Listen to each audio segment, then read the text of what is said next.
Hi, my name is Kim Cookson and I'm with TrinityToday.ca, and today we're in a lovely, well-appointed room at a place called Sophia Recovery Centre. Is that correct? Yes. And I am sitting with the executive director. Her name is Ms. Stacy Doyle, and she has been with the Sophia Recovery Centre now for 2 years. And the reason TrinityToday.ca is doing this video is that we want to bring awareness to the community exactly what does Sophia Recovery Centre do and all the things that they've accomplished in the community since they have started. And I think it's about 8 years ago. Yes. So 2008. welcome everybody, and I would like to introduce you to Stacy Doyle. Hello, Stacy. Hello. You've been here with Sophia Recovery Centre now for 2 years. Yes. Right.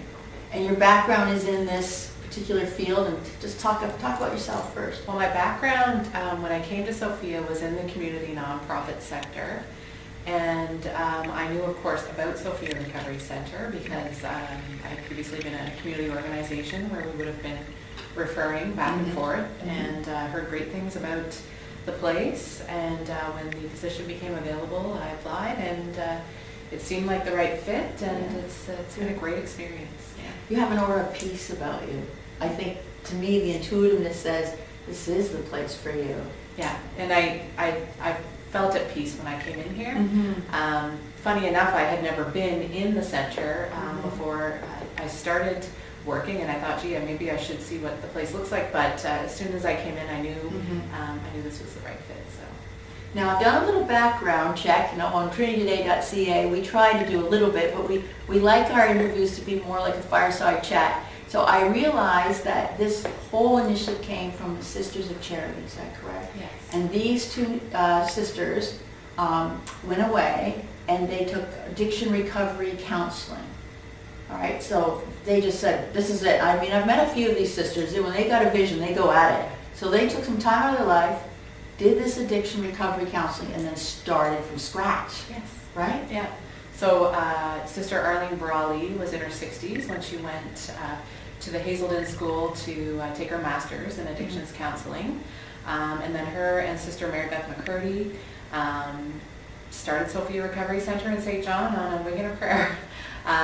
They found the place. They knew that the gap existed for services along that continuum of care for women.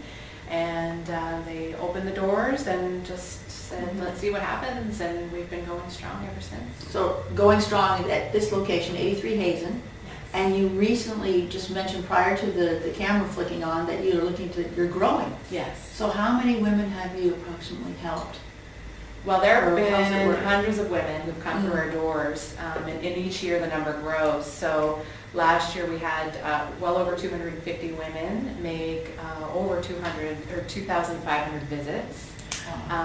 We have 4 paid staff here now, and we also have a large contingent of volunteers. So we have peer mentors that come in, and every day we usually have one peer mentor in to meet women when they come in.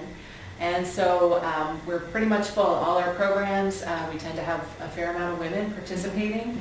And so we'd like to have a little more space for one-on-one coaching and counseling.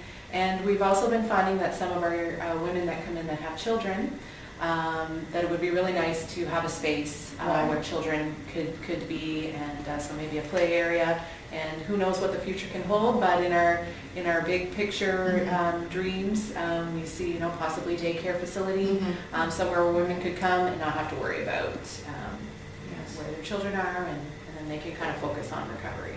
Well, women, in my experience, if I've ever met a woman who's in need of this particular type of service, one of the big drawbacks is I can't stop my life because I got to take care of the kids. Yet I got to stop my life because I can take care of the children better if I was better. Exactly. So that's a huge need. Yeah. Now, shortly, I believe you have some big fundraisers coming up. Let's talk about that. We have the Friars. Yes. For the TrinityToday.ca, the Friar family every year does a big concert at the Imperial Theatre. They raise oodles of money, and they donate that money to an organization, a community organization in the city. This year it will be the Sophia Recovery Centre. Last year it was the Neighborhood Action Group. This year it's you. Yes. So that's going to make... We're so excited. Oh, yeah. And so grateful, and we're really excited for the awareness that will raise as well. So for the audience at the concert and everyone else who kind of hears about it, to just know that we exist, and we want as many women out there who need our services to know that we are here. So. Tickets are sold out? They're sold out. They sold out in 2 hours. I know. People were sitting, I mean, I had a friend that was in the lobby with the lawn chair. Yeah. Buying 10, you can only buy 10 at a time. Yeah. And I mean, that just doesn't really happen a lot in St. John, so yeah. Yeah. So we're very excited for that, and then we have the next one is where MC Rachel Cave is doing that. Yes. Yeah. So that's our what we call our signature event in house. It's called Hear My Voice, and that would be Friday, October 28th at 7 p.m. It's at Bayside Middle School, and we have a wonderful lineup of local female talent to perform music, and then we also have a women's choir from Sophia who've been practicing and sounding amazing, and really looking forward to hearing them on stage as well. So. Well, singing is so therapeutic. Yes, it is. It's so. And how big's the choir? Just give me a guess. Well, it depends on the day for who's here for practice, but we're looking at roughly around 10 women. Yeah. So that will be really a great part of the show. But again, amazing lineup. Tickets are $20. They're available at the door or here at Sophia Recovery Centre.